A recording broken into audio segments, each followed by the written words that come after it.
Ugare wangu. Uye ndinokupai iro. Ndikupiso kupa kwenyika. Handitauriso kutaura kuvanhu venyika kana kupaso kupa kwenyika. Irege kumanikidza. Kana munhu waenda munhu wavata mwoyo yenyu ngairegai zvibate. Regai kumanikidza. Kana kutya. Yes. Yes. Makanzwa kuti ndakati kwamuri. Jesu unoti makazvinzwa izvi. Ndakakutaura. Ndigodzokera. Ndinoinda. Ndigozodzokazve. Yes. Dai maida Mwarini. Mungadai maitosununguka kumufaro mukuru. Chikonzero havasi kungoinda kwega. Pane chinovarirwa kuinda ikoko. Kuna baba nokuti baba vakuru. Wavata wakamirira kuinda kuna baba. Nenguva. Lukaringarwere. Amen. Kunyarara. Amen. Saka tamuchiziva kuti munhu wavata chicho chemaisa vanhu vane tariro pamunhu wavata. Musashaiwa kuziva pamusoro pevavete. Dai maitofara. Jesu aitaura izvo chaari kutaura uri kutaura zorufu rwake kuvanhu vanomuda too much. Asi iye uri kuvavudza zorufu rwake. Iye adresi yati Jesu unonyaradza vadzidzi. Unonyaradza munhu unokuda too much uchimuudza kufa kwako. Iye woti mwoyo yenyu ngairege kukadzika mani. Dai maitofara kanditora pamusoro pokufa.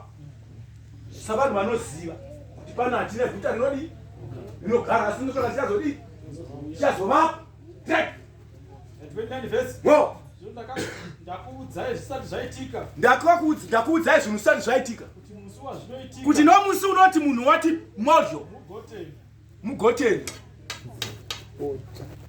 Ya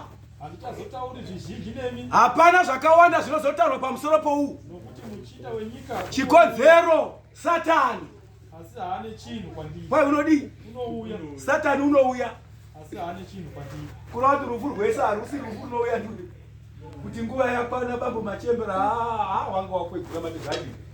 Anytime makasimba muchigwinya saizvo. Break. Satani wauya. Saka Jesu waitotaura zvokufa kwake kuti hakusiriko kungofapi. Ijaya rakari chiri kuzvinzwa zvokutoti makore aitoverengwa zvokumbainda kure nokurarama. Asi kuti Satani watosvika rufu kuti anditore. Asi chandinoziva handina chii. Asi izvi zvinoitika. Satani unouya. Ndotumereke pana Satani unouya. Handichazotauri zvizhinji nemi. Handichazotaura zvakawanda nemi. Kuti muchita wenyika unouya. Chikonzero Satani wotouya. Asi haane chinhu kwandiri. Chandoziva nchekuti nyangwe akauya chinhu chikwereti naye kana handine. Saka iwe rufu ruchiuya hausaona mune nduma yaSatani. Jesu wati handina chinhu kwaari nyangwe akauya anytime. Saka mukristu uchivata vata usina nduma yaSatani. Chipomerwa ndo nduma yaSatani iyo. Ukaringarwere nokuti ukafa uri mutadzi Satani une chokubata. Une chokupomera pauri. Une chokutaura newe. Saka kana achiuya unotouya achitoziva kuti uri wake. Ukaringarwere. Amen. Saka ipapapo pane tariro. Ukaringarwere. Saka mashoko anga ataura iro bhuku richiverengwa yavo panopenderwa. Verengai. Panopenderwa kuti That's one verse. Asi handina chiro pano. Asi izvi zvinoitika. Izvi zvose zvinofanira kutoti zvitoitika zvinoitika. Kuti nyika izive kuti ndinoda baba. Kuti nyika igoziva kuti baba ndakavada uye ndinovada. Uye kuti sezvandakarayirwa nababa. Sezvandakarayirwazve nababa. Ndo zvandinoitawo futi handitsaudziri kurudyi kana kuruboshwe pakuda kwaJehovha. Ndinoita kuda kwaMwari. Saka wotobva pamakuva. Kaichimbwa yotoimbwa muchiinda kupi? Muchidzokera kumba kundotamba muchiimba kusvika muchiparadzana. Yes. Saka munoti akatisimuka tibve pamakuva ipapo pamemuri matoviga mutende. Yotorobwa ishinda modzokera kupi? Kumba.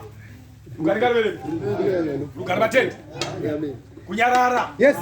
Asi mashoko andirwadza manje. Ndo atoti iwawo asa mutendi havani kurashikirwa nawo. Mashoko ani aJosefa weArimatea.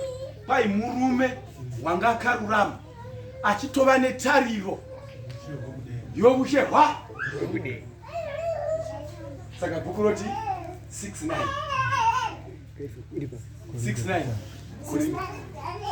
6 verse 9 oridi murume weArimatea Josefu wakakumbira mutumbi waJesu kundoviga muru apai haana kurangana navo pamusoro pezvakanga zvaitika zvokuuraya Kristu wakatoramba akaramba chikonzero chaairambira kubatana navanhu vanoita zvakashata wanga ane tariro youpenyu hwekudenga hwatiri kutaurira pamusoro pewavata bhuku rati wavata chikonzero tariro yokumuka iripa haamukiri mukunyadziswa munhu wavata haamukiri mukunyadziswa asi wafa chikonzero wakangomirira kudi gehena.